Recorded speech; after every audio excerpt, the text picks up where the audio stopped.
नमस्ते मुलांनो, आज आपण मराठीच्या विषयामध्ये तिसरा पाठ जो मागील भागामध्ये आपण सुरू केला होता, पाठाचे नाव आहे आयुष्य आनंदाचा उत्सव। या पाठाचे वाचन आणि स्पष्टीकरणाला आपण मागील पाठांपासूनच सुरुवात केली होती। आज आपण त्या पाठाचा राहिलेला उर्वरित भाग पूर्ण करून हा पाठ आपण संपवणार आहोत। थोडक्यात आढावा घेऊयात आपण पाठाचा। आपण बघितलेला आहे आयुष्य आनंदाचा उत्सव। या पाठामध्ये लेखक शिवराज गोरले यांनी अतिशय सुंदर अशी आनंदाची व्याख्या अनेक विविध उदाहरणातून, आपल्या आसपासच्या रोजच्या दैनंदिन जीवनात घडणाऱ्या उदाहरणावरून त्यांनी दिलेली आहे की आनंद म्हणजे काय आणि तो आपण कसा जपला पाहिजे, कसा ओळखला पाहिजे आणि कसा छोट्या छोट्या गोष्टींमधून आपण आनंद मानला पाहिजे। आणि असे अनेक छान अशी उदाहरणं त्यांनी आपल्याला या पाठामध्ये दिलेली आहेत की आनंद हा कुठे दूर जाऊन शोधायचा नसतो, तर आनंद जो असतो तो आपल्या जवळच असतो, आपल्या मनात, आपल्या अंतःकरणात असतो। तो फक्त आपल्याला ओळखता यायला पाहिजे आणि आपण आपल्या आयुष्यातला प्रत्येक क्षण, प्रत्येक वेळ ही आनंदात घालवली पाहिजे। असे अतिशय मार्मिक आणि सुंदर अशी उदाहरणं लेखकाने या पाठामध्ये दिलेली आहे। मागील 2 भागांपासून आपण या पाठाचा अभ्यास करत आहोत, तर आज आपण राहिलेला उर्वरित भाग बघणार आहोत। पान नंबर 11 वर आपण बघणार आहोत दुसरा पॅरेग्राफ, जिथे आपण वाचलेला आहे की एखाद्या कार्यक्रमाला गेल्यानंतर आपण जसं आनंदित राहतो किंवा तो कार्यक्रम आपण ऐकत असतो, पण तो कार्यक्रम आपण खऱ्या अर्थाने त्या कार्यक्रमात आपण कधी रमून जाऊ शकतो, ज्या वेळेस आपण सर्व भान हरपून जगाला विसरून त्या कार्यक्रमामध्ये रममान होऊ, त्यावेळेस आपल्याला त्या कार्यक्रमाचा आस्वाद घेता येतो। जर आपण कार्यक्रमाला बसून उगाचच इकडचे तिकडचे चिंता करत बसलो, विचार करत बसलो, किंवा आता आपल्याला परतीला घरी जाताना रिक्षा मिळेल का, गाडी मिळेल का, हे सर्व विचार जर करत बसलो तर आपल्याला त्या कार्यक्रमाचा आस्वाद घेता येणार नाही किंवा रमता येणार नाही। पुढच्या पॅराग्राफमध्ये दिलेला आहे, खरा आनंद, टिकाऊ आनंद हा अंतरंगातून येतो। बाह्य यश, वैभव मिळवण्यातही आनंद असतो, पण जर तुम्ही यात दुःखी असाल, उदास असाल, तर बाह्य यश तुम्हाला आनंद देऊ शकत नाही। जेव्हा भरपूर सुख, वैभव मिळूनही माणसाला आनंद मिळत नाही, स्वतःबद्दल छान असं वाटत नाही, समाधानी होत नाही, तेव्हा माणूस एक चुकीचा निष्कर्ष काढतो। त्याला वाटतं मला अजून काहीतरी मिळवायला हवंय। अशी वेळ त्यानं बाहेर नव्हे तर अशा वेळेस त्यांनी बाहेर नाही तर आत डोकवायला हवं, एवढं मिळूनही मी आनंदी का नाहीये, मला अशांत, अस्वस्थ का वाटत आहे, मला नेमकं काय हवं आहे। अशा वेळी उत्तर मिळू शकतं, मला विरंगुळा हवा आहे, मला बायका मुलात रमायला हवंय, मला मित्रांशी जीवाभावाचं बोलायला हवंय। तुम्ही आनंदी नसाल त्यावेळी आणखी काय मिळवणं, अधिक पैसा कमवणं, अधिक नाव कमवणं, हे त्यावरचं उत्तर नसतं। आपल्याला काय हवंय हे शोधणं हेच उत्तर असतं आणि जे खरोखर हवं असतं ते आपल्या जवळच असतं। अतिशय छान आणि सुंदर अशी उदाहरणं रोजच्या मार्मिक जीवनामधली आपल्याला लेखकाने या पाठामध्ये दिलेली आहे की खरा आनंद हा कसा असतो, मजबूत आणि टिकाऊ असतो, तो तात्पुरता नसतो। कारण खरा आनंद जो असतो तो मनाच्या अंतःकरणातून आलेला असतो, त्यामुळे तो आनंद मजबूत आणि टिकाऊ असतो। ज्यावेळेस आपण उदास असतो, दुःखी असतो, त्यावेळेस बाहेरच्या कोणत्याही गोष्टी आपल्याला आनंद देऊ शकत नाही, तर आपलं अंतर्मन हेच आपल्याला काय करू शकतं, आनंद देऊ शकतं। भरपूर सुख, पैसा, वैभव, सक्सेस जीवनामध्ये असेल तरीही व्यक्तीला असं वाटत नाही की आपण सुखी आहोत, आनंदी आहोत. काहीतरी हरवल्यासारखी ती व्यक्ती असते, अस्वस्थ असते, डिस्टर्ब असते. सगळं जीवनामध्ये ती सक्सेस असूनही, यशस्वी असूनही ती अस्वस्थ असते, कारण की तिच्या जीवनामध्ये आनंद नसतो आणि तिला कळत नाही की आपलं काय हरवलंय किंवा आपल्याला काय कमी आहे म्हणून आपण एवढं अस्वस्थ झालो. त्यावेळेस तिला खऱ्या आनंदाची गरज असते आणि तो आनंद आपल्या घरातील, आपल्या कुटुंबामध्ये राहण्यामध्ये, त्यांच्याशी गप्पा मारण्यामध्ये, मित्रमैत्रिणीमध्ये हितगुज करण्यामध्ये असते. हे त्यांना कळत नाही. त्यांना वाटतं पैसा, प्रतिष्ठा, धन दौलत सगळं मिळवलंय तरी पण आपण अस्वस्थ का आहोत त्याचं उत्तर त्यांना मिळत नाही. पण या मागे वळून बघितलं तर या छोट्या छोट्या गोष्टींमध्येच आनंद हा लपलेला असतो आणि दडलेला असतो. आणि मग त्या प्रश्नांचं त्यांना उत्तर मिळत नाही की मला नेमकं काय हवंय. काही काही लोक पैसा, प्रतिष्ठा, नाव कमवणे ह्याच्या मागे पडतात आणि आयुष्य त्यांचं अगदी संपून जातं, मरणाच्या उंबरठ्यावर येतो. त्यावेळेस त्यांना कळतं की अरे आपण काही आयुष्य जगलोच नाही. सर्व आयुष्य कष्ट करण्यात, धावण्यात, पळण्यात, कॉम्पिटिशनमध्ये गेलं. पण खरं जीवन जगणं, अंतःकरणातून, मनातून आनंद घेणं हे त्यांना काही आयुष्यात जमलेलंच नाही. आणि ज्यावेळेस त्यांना आयुष्य उमगतं, आनंद कळतो, त्यावेळेस वेळ निघून गेलेली असते. त्यामुळे कोणत्याही गोष्टी आपल्याला लगेच ओळखणं हे अत्यंत गरजेचं आहे. पुढे लेखक म्हणतात, जे रोज ताटात येतं ते आपण आवडीने खायलाच हवं. तर आपण हे करतो का? ही भाजी नको, ती भाजी नको, हे जेवण नको, ते जेवण नको, मला आवडत नाही. आणि मग आजकालच्या मुलं डायटिंग करतात आणि जेवणाला नावं ठेवतात. तर हे करणं सुद्धा चुकीचं आहे. तर आपल्या ताटात जी भाजी पोळी येईल ते आपण मान देऊन खाणं गरजेचंच आहे. अगदी झुणका भाकर आली तरीही.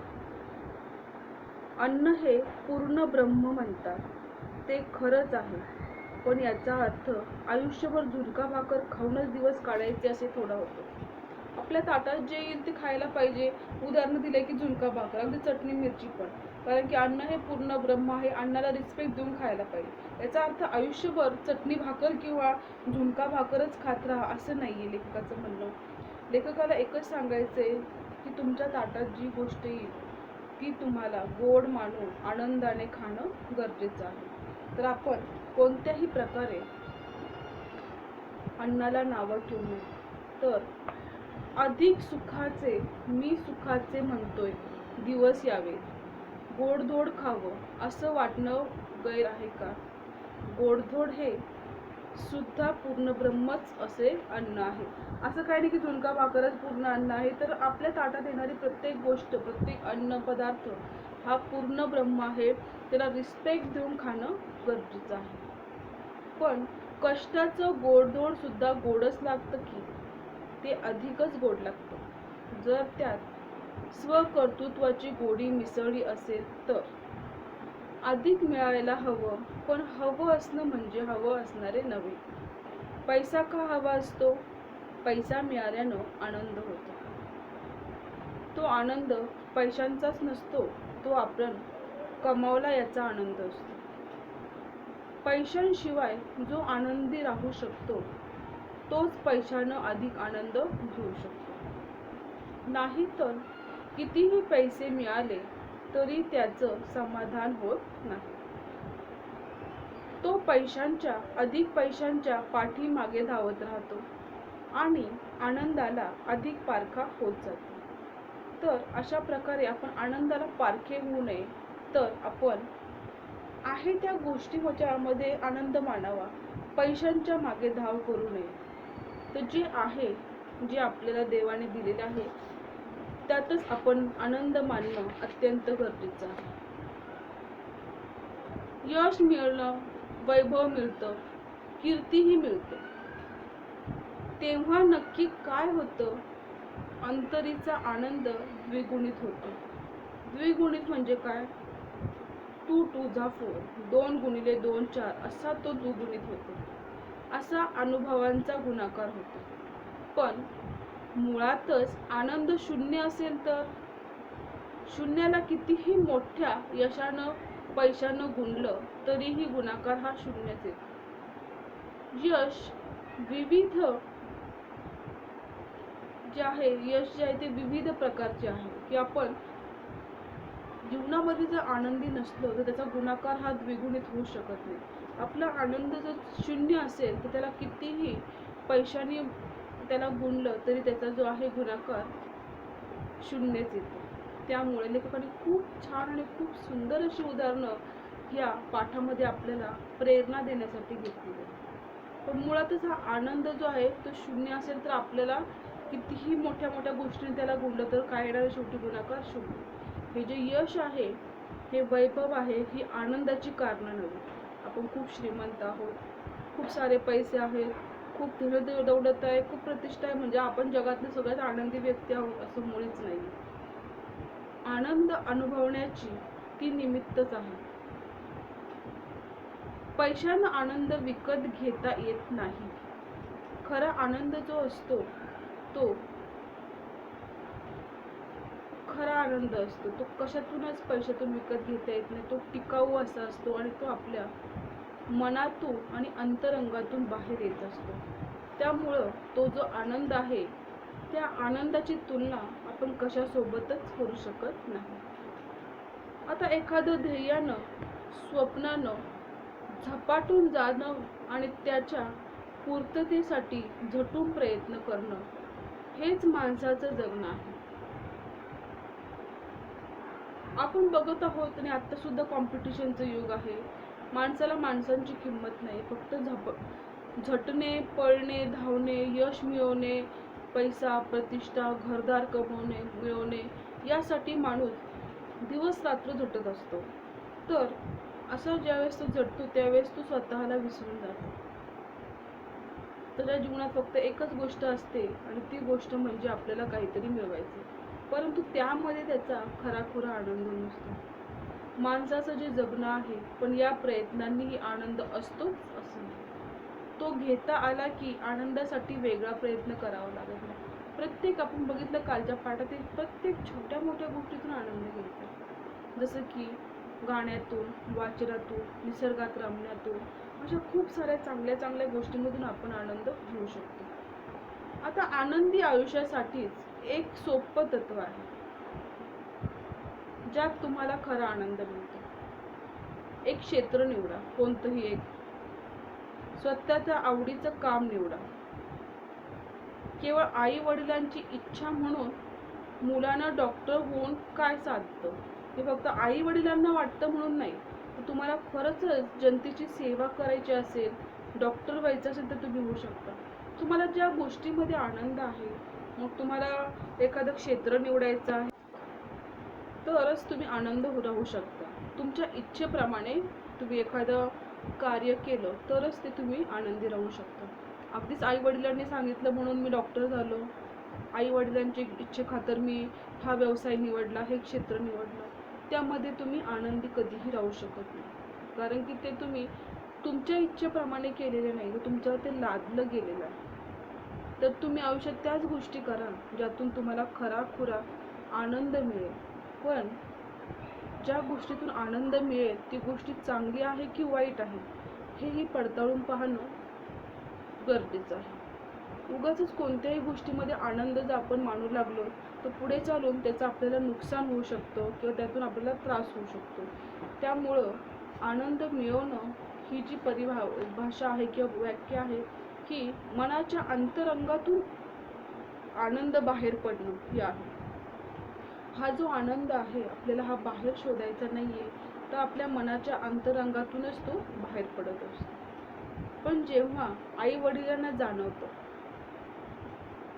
की मुलगा खरा आनंदी नाही, तेव्हा शेवटी तेही खंतावतातच. की आई वडिलांना वाटतं डॉक्टर व्हावं, इंजिनियर व्हावं, पण ज्यावेळेस त्यांना कळून चुकतं की अरे आपण जे क्षेत्र याला निवडून दिलेलं आहे यात हा आनंदीच नाहीये, त्यावेळेस आई वडील पण दुखावतात आणि त्यांनाही त्या गोष्टीची खंत वाटते की आपण याला ही गोष्ट याच्यावर लादली, आपल्या इच्छा याच्यावर लादली. आणि आई वडील आपलं कधी वाईट करत नाही, आपल्याबद्दल ते हिताचे आणि चांगलेच निर्णय घेतात. परंतु त्यांच्या इच्छा ज्या आहेत त्या आपल्या असतीलच असं नाही. ज्यात तुम्हाला खरा आनंद मिळतो वाटतो तेच तुम्ही काम करा. अर्थात काही वेळा हे शक्य नसते की जे आपल्याला आवडतं ते मिळतंच असं नाही. कधी कधी आपल्या आवडीच्या विरहित सुद्धा इच्छा नसताना काही गोष्टी ज्या असतात त्या जीवनात आपल्याला कराव्या लागत असतात. तर अशा वेळेस आपण जी गोष्ट निवडलेली आहे ती खरोखर खरी आहे का, योग्य आहे का, ह्या गोष्टी पडताळून पाहणं अतिशय गरजेचं आहे. तर आपण आपल्या जीवनामध्ये आनंद कोणत्या गोष्टीमध्ये आहे, तो कसा शोधायचा, ह्या गोष्टीचं आत्मपरीक्षण करणं खूप गरजेचं आहे.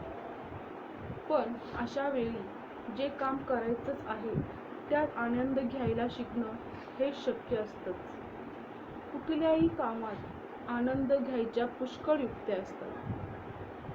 तुमच्यासारखंच काम करणारे इतर कित्येक जण हसतात, मजेत काम करू शकतात ते जाणवलंय. तर तुम्हीही हसत आनंदात काम करू शकाल, यश मिळवू शकाल. तुम्हाला जे काम करायचं आहे त्यात तुम्ही पण आनंदी राहणं गरजेचं आहे. कुठल्याही कामामध्ये आपल्याला आनंद घ्यायच्या पुष्कळ युक्त्या असतात. आनंद करण्यासाठी काही कारणच पाहिजे असं काही नाही, की विशेष ओकेजन किंवा मोठं असं काही कारण पाहिजे असं नाही. तर आपण छोट्या छोट्या गोष्टीमधून सुद्धा आनंद घेऊ शकतो, आनंद करू शकतो आणि इतरांनाही तो आनंद देऊ शकतो. आणि तुमच्यासारखंच काम करणारे इतर पण लोक असतील, कित्येक जण हसत मजेत काम करू शकतात. तुम्ही मजेत आणि बाकीच्यांना पण त्याच्यामध्ये सहभागी करून आपण मजेत एखादं काम पार पाडू शकतो, एखादं काम आपण करू शकतो आणि स्वतःही आनंदी राहू शकतो आणि इतरांनाही आपण आनंदी करू शकतो. आणि म्हणजेच काय, तुम्हीही हसा आणि इतरांना पण हसा. हे सर्व काही गोष्टी आपण आनंदात करू शकतो. त्यामुळे आपल्याला जीवनामध्ये नक्कीच यश प्राप्त होईल. पुढे दिलेलं आहे, शांत चित्तानं आनंदी वृत्तीनं काम केलं तर यश मिळतच जातं. उगाचच डोक्यामध्ये अगदी काहीतरी विचारांचं गोंधळ, मनामध्ये विचारांचा गोंधळ, अस्वस्थता, ह्या सर्व गोष्टी करून आपल्याला जीवनात यश कधीही मिळणार नाही.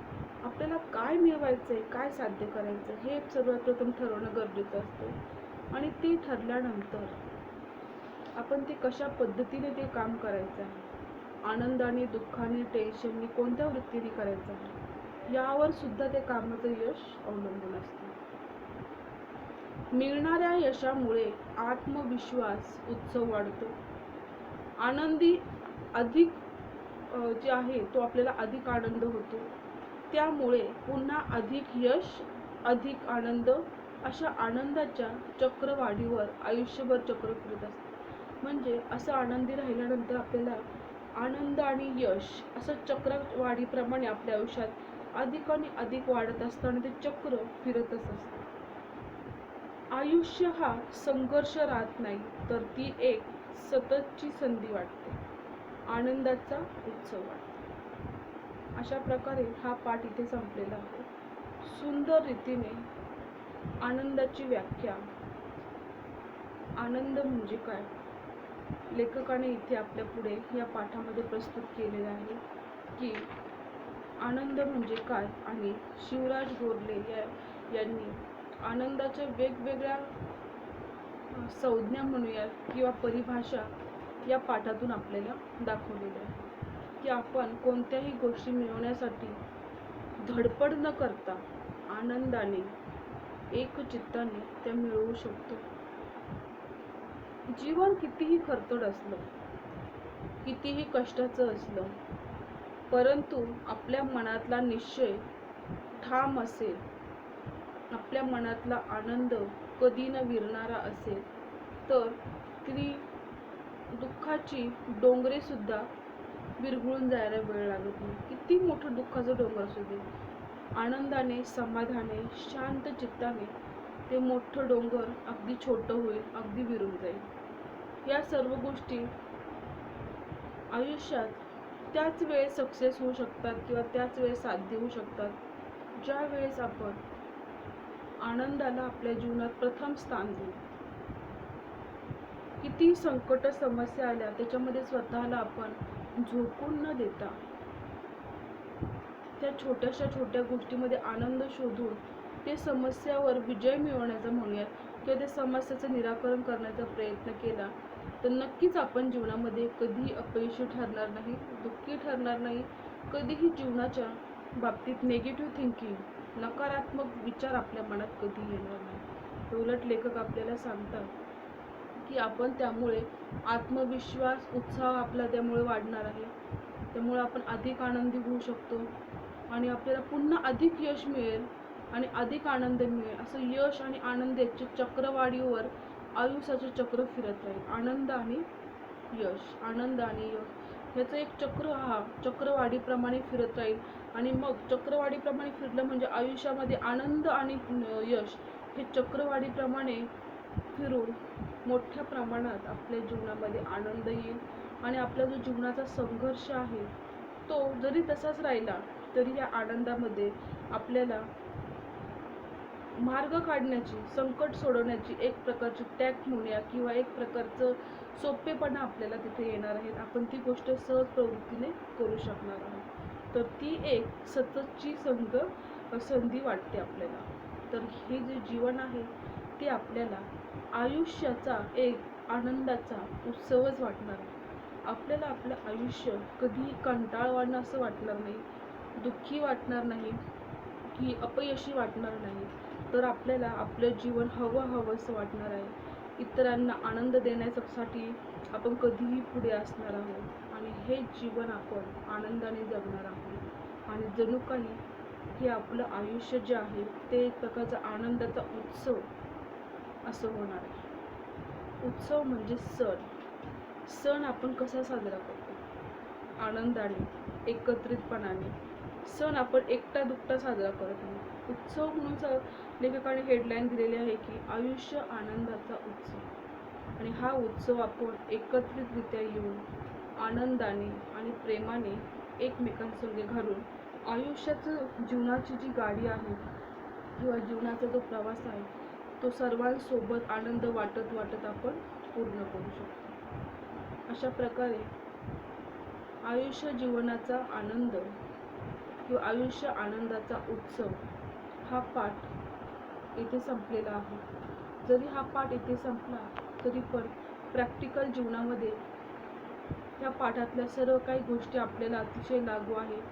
त्या जीवनात कधीही न संपणाऱ्या आहेत आणि त्या आपल्या जीवनात कधीही संपायला नको. तर आपण ह्या पाठाचं आचरण करूया आणि पाठातल्या जेवढ्या काही गोष्टी आता आपण शिकलेल्या आहोत त्या आपल्या रोजच्या जीवनात जर आपण अनुभवल्या, रोजच्या जीवनात फॉलो केल्या तर नक्कीच आपणही आनंदी राहू. जीवन आपल्याला कधी कंटाळवाणं वाटणार नाही. तर आपण इतर ठिकाणी आनंद न शोधता स्वतःचाच आसपास असलेल्या अंतर्मनात असलेल्या छोट्या गोष्टीमध्ये आपण आनंद शोधून आनंद जीवन जगू शकतो. तर तुम्ही हा पाठ जो आहे तो अतिशय व्यवस्थितरित्या वाचायचा आहे. इथे पाठाचं वाचन आणि स्पष्टीकरण संपलेलं आहे. तुम्ही हा पाठ घरी व्यवस्थित एकदा वाचायचा आहे कारण छोटे मोठे प्रश्नांची उत्तरं पाठांमधून येतात आणि याचं वाचन करत असताना जे शब्द तुम्हाला अवघड वाटतात ते शब्द तुम्ही तुमच्या मराठीच्या नोटबुकमध्ये लिहू शकता म्हणजे जेणेकरून तुमच्या वाचनासाठी तुम्हाला सराव होईल. आणि याच्यातले जेवढे काही गोष्टी आपण वाचलेल्या आहे, समजून गेलेल्या आहेत त्या सर्व गोष्टी तुम्ही व्यवस्थित लक्षात ठेवून तुमच्या रोजच्या जीवनामध्ये फॉलो करायच्या. या पाठाची जी स्वाध्याय कृती आहे, स्वमत आहे ते आपण पुढील भागामध्ये अभ्यासणार आहोत. तर पुढील भागामध्ये आपण स्वाध्याय कृतीसाठी पुन्हा एकदा भेटूया. धन्यवाद.